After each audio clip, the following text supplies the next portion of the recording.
Welcome to Heart of a Shepherd as we continue our study in the book of Esther. Chapter 4 and 5 is today's scripture reading. I've titled the devotional, If I Perish, I Perish. Esther 4 and 5. Well, our chronological study of the Bible continues with today's scripture reading. Now, our prior study pitted a wicked usurper named Haman, an Amalekite living in Persia, against Mordecai, who was a godly, influential man of Jewish descent. We found that in Esther chapter 2 and 5 and 6, the character of the man. Now, providentially, it was this same Mordecai whom the Lord chose to adopt, raise, and prepare Hadassah, that is Esther, to be queen of Persia.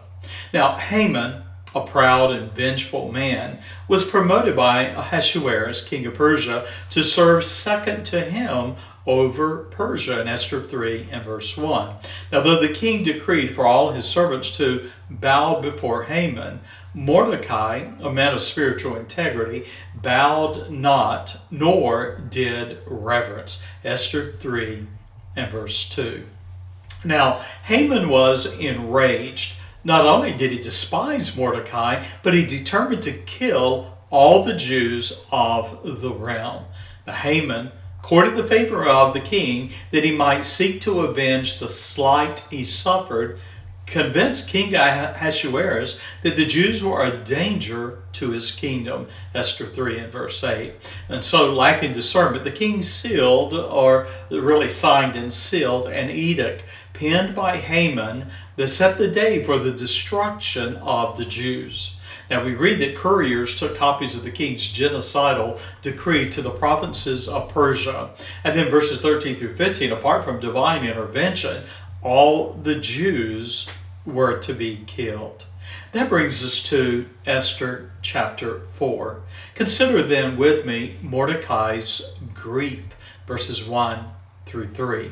Now, when news of the king's decree reached Mordecai, we read that he despaired and realized his refusal to bow to Haman was the catalyst for the evil that was sworn against his people, the Jews. Then, overcome with sorrow too great to be concealed, we read in verse 1 of chapter 4 that Mordecai rent his clothes, put on rough sackcloth, and heaped ashes on his head. Verse 2, he wailed as he walked through the city and finally came before the king's gate.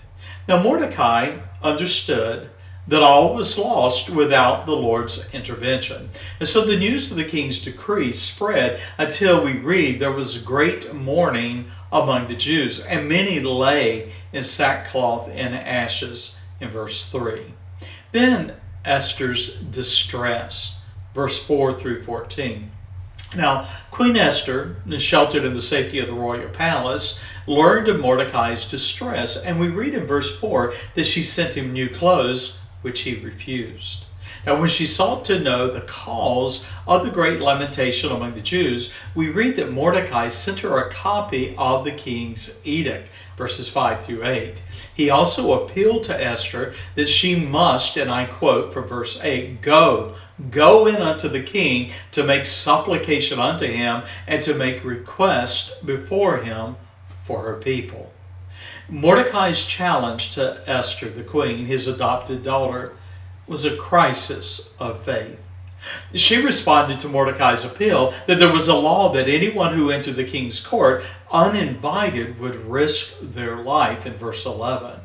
Mordecai, however, warned Esther that when her Jewish ancestry was divulged, not even her throne would spare her life.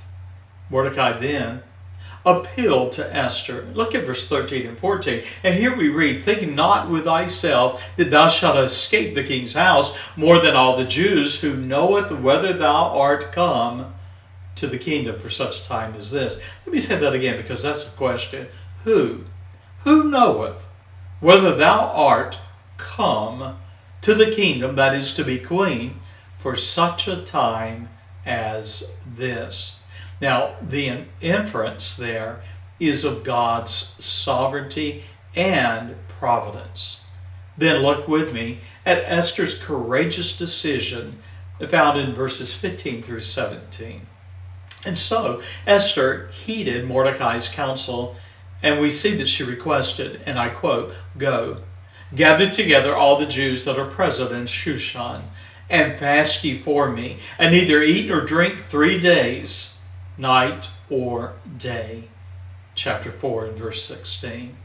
Notice also the profound influence Queen Esther's testimony had in the palace. Here we read that her attendants, that is, her maidens, also fasted and prayed, even as she set her heart to risk her life and go before the king unsummoned. And so she said, in words of resolve, Esther 4:16, "If I perish, I perish." Esther moved to then face the king and her fate. Then Esther chapter 5, and here we find a courageous queen. Now consider then verses 1 through 8 of Esther 5, and here we have Esther's danger and the king's devotion. So risking her life, for not even the queen was allowed to enter the king's court without his invitation. We read in verse 1 of chapter 5 that Esther came before the king. Now, seeing his queen, Ahasuerus greeted her and invited her to approach his throne in verse 2. In the Lord's providence, the king extended his scepter to Esther. He then offered to grant her whatever she desired, verses 1 through 3, even given thee to the half of the kingdom. Well, Esther, as wise as she was beautiful, set her plan to save the people in motion. So we find that she requested that the king would summon Haman, that wicked man, that Amalekite, for a private dinner with her and the king. Now Haman, we read, gleefully accepted the invitation for a private dinner with the king and the queen, verses 5 and verse 9. Now, knowing the trap for Haman was not yet ready, Esther delayed her petition to the king and instead requested a second dinner with the two men, verses 6 through 8. And then consider then verses 9 through 14. And here we have Haman, a proud fool. Well, blinded by pride, Haman left the dinner with a glad heart until he came to the king's gate. And there he spied Mordecai, who refused to stand or greet him. Haman returned home, and he boasted to his wife and his friends how he had been honored and dined with the king and the queen in verses 10 through 12. Nevertheless, it was Mordecai's refusal to acknowledge or revere him that burned in Haman's soul. Well, rather than urge him to be cautious, Haman's wife and friends encouraged him, construct a great gallows, one that we see described here as 75 feet tall, upon which Mordecai might be hanged. Well, a closing thought for this devotional as we pause in the study of this drama. Now, in our study of the book of Esther, we've seen several instances of divine providence. The Lord's sustaining oversight and his direction of all things to his appointed end and purpose. And yet, our understanding of the Lord's providence in Esther's life comes from the advantage of God's revelation. That is, we're able to look back. Esther and Mordecai, however, had only their faith in the Lord to guide them through the perilous waters of those who meant to harm them and plotted to kill their people. Now think about it. The Lord might have chosen any means to save the Jews. However, Mordecai believed the Lord had chosen Esther for such a time.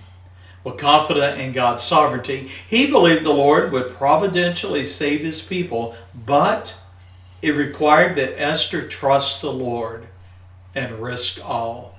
Mordecai warned that her failure would be catastrophic for her and her people. Well, a closing challenge. You know, the same Lord who led and directed Mordecai and Esther is at work in our lives. He desires to guide and use us for his glory and our good. He blesses and he promotes his people that they might serve him.